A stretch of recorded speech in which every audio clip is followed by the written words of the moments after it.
नमस्कार, बहुत स्वागत है आपका दैनिक डिजिटल लाइव में। मैं आपके साथ अभिषेक। अभी हमारे मौजूदगी राजधानी दिल्ली के जंतर मंतर पर है, जहां पर डूकू द्वारा जो है धरना प्रदर्शन करा गया है। यूपीएस एनपीएस को लेकर जो है प्रदर्शन करते हुए नजर आ रहे हैं। बातचीत करेंगे हमारे साथ डूकू के प्रेसिडेंट नरेंद्र जी। क्या कुछ मांगे लेकर आए हैं सर? हमारी मांग ये है, जो हमने 8 सूत्री दे रखा है, उसमें पहली हमारी मांग ये है कि देश के अंदर जो 2004 से पहले जो ओपीएस था, ओल्ड पेंशन स्कीम थी, वो लागू की जाए। एनपीएस और यूपीएस हमारे साथ धोखा है। दोनों कंट्रीब्यूटरी स्कीम है, इसमें हमारा पैसा कटता है, उसके बाद हमें पेंशन मिलती है, जिसका हम लोग विरोध कर रहे हैं। वहीं पर सरकार तो फायदे बता रही है कि एनपीएस और यूपीएस है। सर, फायदा हो रहा है एक्चुअल में। सरकार को अभी ये वाला फायदा शायद उन तक बात नहीं पहुंच रही है, उनके कान तक जू नहीं रेंग रही है कि एनपीएस में जो हमारे साथी रिटायर हुए हैं उनको पेंशन 2000, 4000, 3500 ऐसे पेंशन मिल रही है। 3500 में सरकार समझेगा उसका कैसे गुजारा होगा। 3500 रुपये अगर उसको पेंशन मिल रही है महीने की, वो एक जोक है हमारे साथ, मजाक है वो हमारे साथ। और यूपीएस में भी जिस तरह की इन्होंने प्रावधान दिया है कि ये कॉर्पस वो कॉर्पस कंप्लीट नहीं होगा, सिर्फ एक जुमला है, वो भी एक जुमला है। यूपीएस भी एक जुमला है। हमें सिर्फ ओल्ड पेंशन स्कीम के लिए हम लोग इकट्ठे हुए हैं और हमें ओल्ड पेंशन स्कीम चाहिए। तो आप कितने जो है लोग यहाँ पर हैं जो इसमें विरोध प्रदर्शन में शामिल हैं? इसमें कम से कम 400 लोग यहाँ पे इकट्ठे हुए हैं, क्योंकि हमने लोगों के जो लीडर्स हैं उन्हीं को बुलाया हुआ है, तो वो लोग इकट्ठे हुए हैं यहाँ पे। 400 के करीब स्ट्रेंथ थी हमारी, क्योंकि इससे ज्यादा ये लोग अलाउ नहीं करते। इन्होंने हमें 300 की लिमिट रखी थी, तो उसमें लोग हमारे हैं आए हुए हैं उस हिसाब से। वहीं पर लगातार जो है कर्मचारियों के साथ खड़े रहते हैं। तो दिल्ली यूनिवर्सिटी में भी प्रदर्शन चला था आपका। तो आपको लगता है कि ये जो आप यूपीएस जो ओल्ड पेंशन स्कीम है उसके ऊपर जो बात कर रहे हैं, तो उस पर सरकार सुनेगी? बिल्कुल सुनना पड़ेगा सरकार को, बिल्कुल सुनना पड़ेगा। लोकतांत्रिक देश है, लोक की आवाज है ये, और लोक में हम सब लोग काउंट होते हैं, तो हमारी आवाज सुननी पड़ेगी, और सुनी भी है। जब एनपीएस आया था तब किसी ने सोचा यूपीएस आएगा? सोचा ही नहीं था किसी ने कि कोई यूपीएस नाम की स्कीम भी आएगी। यूपीएस की स्कीम आई है, फिर उन्होंने कहा यूपीएस आएगी, एक बार एनपीएस से अगर स्विच ओवर यूपीएस में कर लिया तो आप वापस एनपीएस नहीं जा सकते। सरकार ने वापसी का भी प्रावधान खोल दिया है, तो आप यूपीएस के बाद एनपीएस में भी जा सकते हो। ऐसा नहीं है सरकार झुक नहीं रही है, सरकार पॉइंट टू पॉइंट झुकती जा रही है। और एक दिन ऐसा आएगा, हम आप ही के बीच में खड़े होकर बताएंगे कि ओपीएस लागू हो गया। और भी लोग हैं, क्या नाम है? मैं राजेंद्र भंडारी हूँ। क्या मैं गढ़वाल विद्यालय से हूँ, श्रीनगर से हूँ, फोकस का उपाध्यक्ष हूँ। और एनपीएस और यूपीएस और ओपीएस, एनपीएस जो है सरकार ने जिस प्रकार पहले सरकार ने क्या किया कि ओपीएस का एनपीएस किया, फिर सरकार ने क्या किया कि जो कर्मचारी हमारे दैनिक वेतन पे हुआ करते थे उनका आउटसोर्स में किया। मतलब धीरे धीरे सरकार जो है कर्मचारियों के प्रति जो सरकार का रवैया है वो बहुत ही निराशाजनक है। क्योंकि जब कोई कर्मचारी दैनिक वेतन पे होता था तो उसकी रास्ता परमानेंट होने का रास्ता साफ होता था, लेकिन आज उसी को जो है आउटसोर्स में किया गया, तो आउटसोर्स का कोई रास्ता नहीं है परमानेंट होने का। तो इसलिए जो है उसी प्रकार जो है ओपीएस को एनपीएस में कर दिया है और एनपीएस को फिर जो है यूपीएस में कर दिया है। तो ये खाली यूपीएस और एनपीएस एक जुमला है सरकार का। सरकार जो है चाहती नहीं है कि कर्मचारियों को जो है बेनिफिट मिले। हम इस आपके माध्यम से सरकार से बताना चाहते हैं कि एक कर्मचारी जो कर्मचारी होता है केवल एक अपना मकान बना पाता है सारी जिंदगी भर की कमाई में, और अगर उसके बाद भी उसको पेंशन नहीं मिले तो बुढ़ापे की लाठी जो किसी भी जो है कर्मचारी की होती है, तो अगर बुढ़ापे की लाठी हटाई दे तो असहाय हो जाता है, अपाहिज हो जाता है। तो हमारा सरकार से निवेदन है, जिस तरह एक दिन का एमएलए को पूरी पेंशन मिलती है, जिस तरह एक दिन के एमपी को पूरी पेंशन मिलती है, 5-5 बार लोगों को पेंशन मिलती है, जितने बार जीतते हैं पेंशन मिलती है, उसी प्रकार जो कर्मचारी अपना जो है जवानी के वो दिन जो है संस्थान को देता है 40 साल, 35 साल, 32 साल, उस व्यक्ति को भी पेंशन का हक है। मेरा कहना यही है। Hello, I'm Engineer J.C. Nath. I'm from Assam. I'm Secretary General of Focus. We are having actually 8 demands. Primarily, the main demand is our OPS, and that demand, I mean, we want urge upon the government that they should implement OPS in place of NPS and UPS.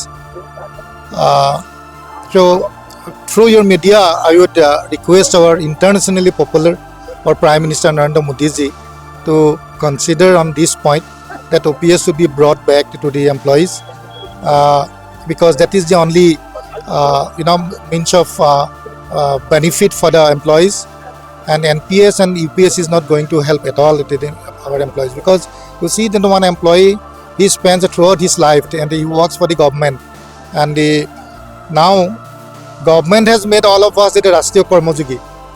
It means that wholeheartedly we are working for the government and for the development of the nation.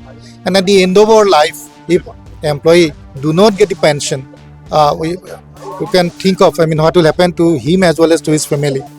So that OPS should be brought back to the employees, and our present popular government should think over it, and they should give a patient hearing to the employees, because employees are the driving force and backbone of the government, and backbone as well as backbone of the nation.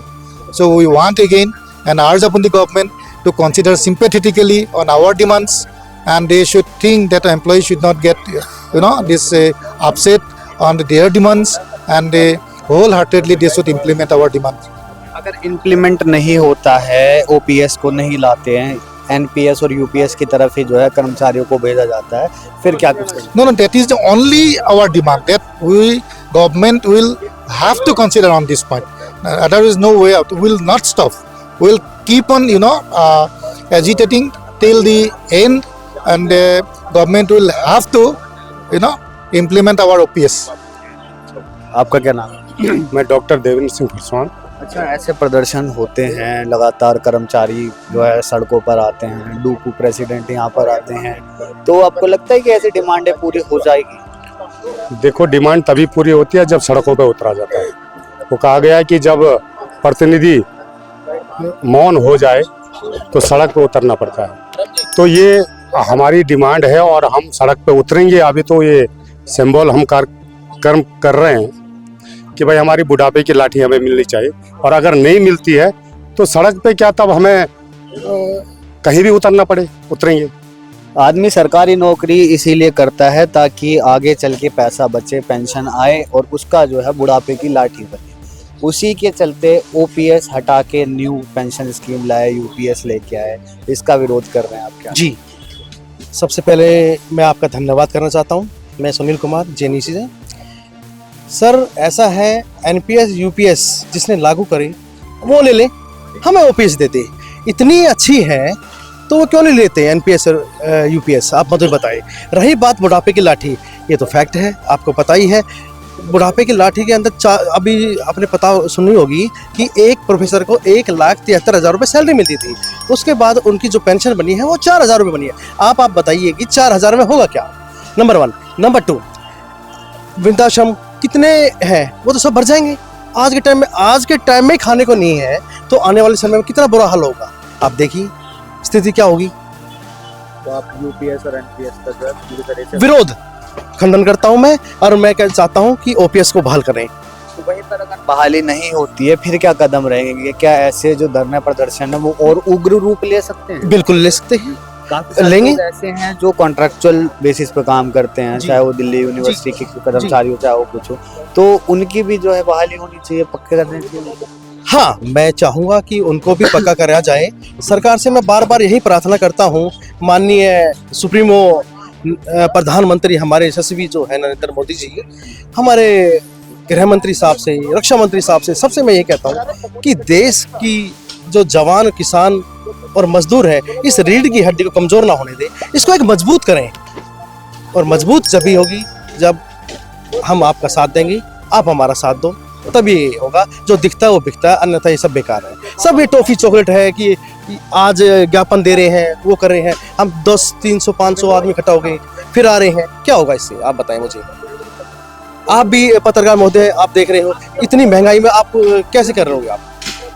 आप हमारी आवाज़ नहीं उठाएंगे तो कौन उठाएगा? वहाँ तक आप हमारी आवाज़ पहुँचाएं कि हम कितने दुखी हैं, आने वाले टाइम में क्या होगा ये बताएं।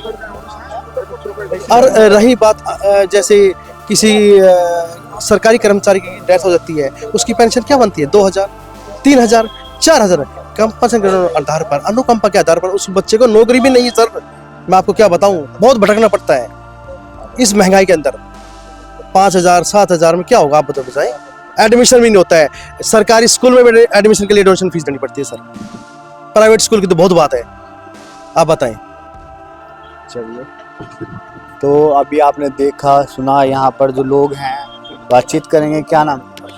मेरा नाम धर्मेंद्र तिवारी है। ओपीएस कर बहाली के लिए नहीं, हम लोगों ने काफ़ी डिमांडें उठाई हैं, उसमें ओपीएस हमारा मेन मुद्दा है। ओपीएस बिल्कुल मिलना ही चाहिए, क्योंकि ना तो एनपीएस में कुछ है ना ही यूपीएस में कुछ है। एनपीएस एक जो हमें ठगा गया था, उसको ही दूसरा रूप यूपीएस के रूप में दे दिया गया है, जो कि उससे भी बदतर है। अगर सरकार को अच्छा लगता तो पहले अपने जो एमपी एमएलए हैं उन पर लागू करे, उसके बाद हमारे ऊपर लागू करे। तो हम इस चीज़ को सिरे से बिल्कुल नकार रहे हैं कि हमें ना एनपीएस चाहिए ना यूपीएस चाहिए, हमें सिर्फ ओपीएस चाहिए। बाकी जो और हमारे अदर्स मुद्दे हैं, उसमें जो ठेकेदारी प्रथा है, हम उसके बिल्कुल खिलाफ हैं। सुप्रीम कोर्ट की गाइडलाइन आई हुई है। माननीय सुप्रीम कोर्ट कहती है जिस भी साथी को 10 साल कंटिन्यू हो गए हैं, उसको आप सिस्टम में मर्ज कीजिए, उसे परमानेंट कीजिए, आपके पास चाहे पोस्ट है चाहे नहीं है। उसके लिए काफ़ी जो स्टेट्स हैं उन्होंने अपनाया भी है, और अलग जगह जो कई जगह बात चल रही है। तो मैं सरकार से अपील करूंगा इस मामले में कि इस मामले में संज्ञान लें, और माननीय सुप्रीम कोर्ट जी ने जो भी आदेश दिया है उसको एक पॉलिसी बना के पूरे भारत में लागू करें। तो ऐसा भी लग रहा है कि एनपीएस यूपीएस जो है जबरदस्ती थोपा जा रहा है आप लोगों के ऊपर। बिल्कुल बिल्कुल जबरदस्ती थोपा जा रहा है। ये पहले हमारी ओल्ड पेंशन होती थी, ओल्ड पेंशन को हटा के ना इन्होंने एनपीएस लिया है। अब कर्मचारियों के दबाव में, मैं ये नहीं कहता कि सरकार मान नहीं रही हमारी मांगे, कर्मचारियों के दबाव में, कर्मचारियों के संघर्ष में ये एनपीएस से यूपीएस आप पे आ गए हैं, और बहुत ही जल्दी ये फिर दोबारा ओपीएस पे आएंगे। लगता है सरकार है घुटने टेकेगी। बिल्कुल, आना पड़ेगा। प्रजातंत्र है, और हमारा जो हक है, सबसे बड़ा जो राइट है, एक वोट का राइट है। जो ओपीएस लागू करेगा वो देश पे राज करेगा। मतलब वोट की चोट भी दे सकते हैं। बिल्कुल बिल्कुल, वोट की चोट तो सबसे बड़ी चोट है, और ये सरकार भी समझती है, और जो हमारी अंतरात्मा अंदर से कहती है कि हमें बहुत जल्दी ओपीएस मिलने वाला है। बहुत शुक्रिया हमसे बात करने के लिए। तो अभी आपने देखा सुना, ये वो तमाम लोग थे, कर्मचारी थे, जिनकी जो डिमांड है वो साफ तौर पर यही है कि एनपीएस यूपीएस जो है इनके ऊपर ज़बरदस्ती ना थोपा जाए, और इनको जो है ओपीएस ही वापस मिले। अब देखने वाली बात ये रहती है कि सरकार इसके ऊपर अपने घुटने टेकती है या नहीं, ये देखने वाली बात रहती है। फिलहाल के लिए बस इतना ही। दैनिक डिजिटल लाइव के लिए दिल्ली से अभिषेक सिंह।